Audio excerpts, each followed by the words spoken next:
viendo en los periódicos, porque los periódicos responden a ciertos intereses y ciertas pautas. Entonces yo he preferido ponerme a viajar para escribir de viajes con el fin de publicar mis crónicas, porque si yo hablo del problema de Miami y cada vez que hablo de Miami tengo que hablar de la vagabundería que existe en la ciudad, entonces termino enfrentándome con los políticos. Así que como yo no nací para héroe, entonces yo digo, pues yo voy a desarrollar un periodismo que me permita vivir, porque nadie me puede obligar a que haga como quien me nombró corresponsal aquí en Miami hace 22 años, a quien le rindo un tributo de admiración. Don Guillermo Cano, el director del diario El Espectador, me nombró corresponsal aquí y a la semana lo asesinó Pablo Escobar, porque llevaba una libreta de notas que era su columna, en donde empezó a denunciar, el único periodista que empezó a denunciar con nombre propio, que este narcotraficante estaba penetrando la sociedad colombiana, que hoy es difícil entenderla, y porque están penetrados todos los estamentos, y por eso estamos en esta situación tan compleja del país.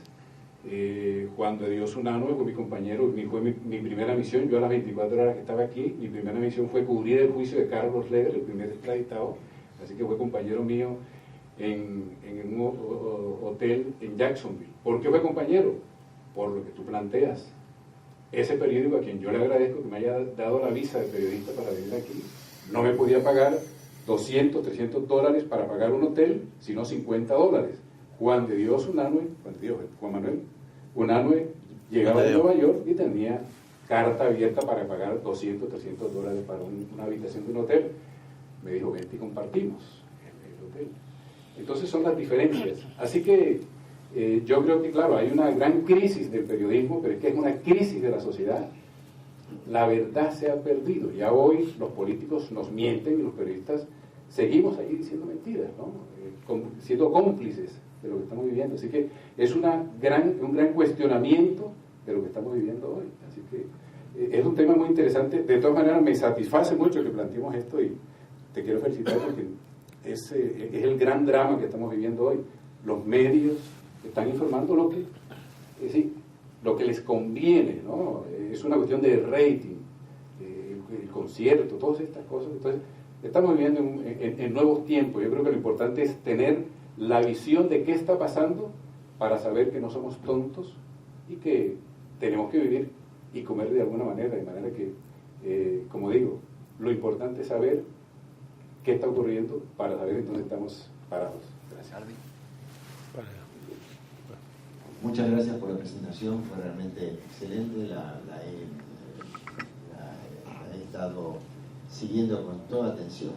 Y precisamente haciéndome eco de este último tema que mi buen amigo Alexis y después Enrique han empezado a hablar, al igual que la periodista española.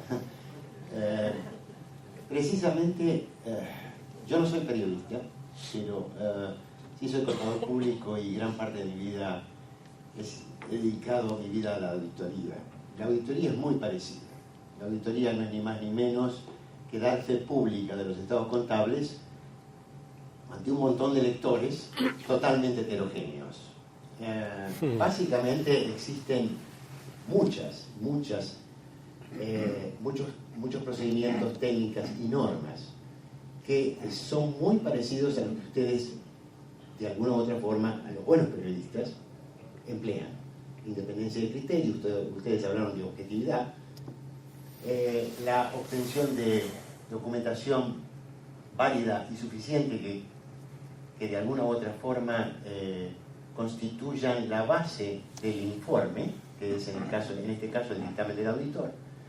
Todo ese tipo de cosas normalmente no solamente las hacen los profesionales, los buenos profesionales, los buenos contadores públicos, la emplean con su ética, también tenemos una ética profesional, sino que además existen varias entidades de primero, segundo y tercer orden, y estoy hablando desde el Consejo Profesional de Ciencias Económicas, pasando por la Asamblea Nacional de Graduados de Ciencias Económicas, llegando a la Conferencia Interamericana de Contabilidad y al Fuero Mundial de Normas de Auditoría. Ese tipo de cosas los periodistas normalmente la tienen, porque yo también estoy totalmente sorprendido de que el otro día, hace menos de una semana, salió una tremenda información basada sobre un Twitter. y después tuvieron que desmentirla. Y estamos hablando de compañías muy, muy grandes, ¿no? O sea, mejor dicho, prensa muy grande. Gracias. Felicitar al conferencista por la magnífica disertación que nos ha hecho y referirme al hecho que estaba señalando la periodista española. Colombo. Yo soy uno de esos intrusos, perdón, yo soy uno de esos intrusos que en ocasiones he practicado la profesión sin título. Pero esto tiene una razón. Es decir, en muchas ocasiones, yo diría que en la mayor parte de las ocasiones, en el caso de Cuba, que es el que a mí me toca directamente, pues los periodistas no han cumplido a la cabalidad lo que piensan. Si quieres digo algo yo y después te... indagar y buscar la verdad. Entonces, se iban a Cuba y sencillamente hablaban con el gobierno, daban como daban como buenas las informaciones que el gobierno les suministraba, y así se creó una campaña internacional falsa sobre mentiras, y eso en mi caso me obligó a mí, a que sí conozco exactamente lo que está pasando en mi país, comenzar a escribir. He tenido suerte porque, siendo un intruso, pues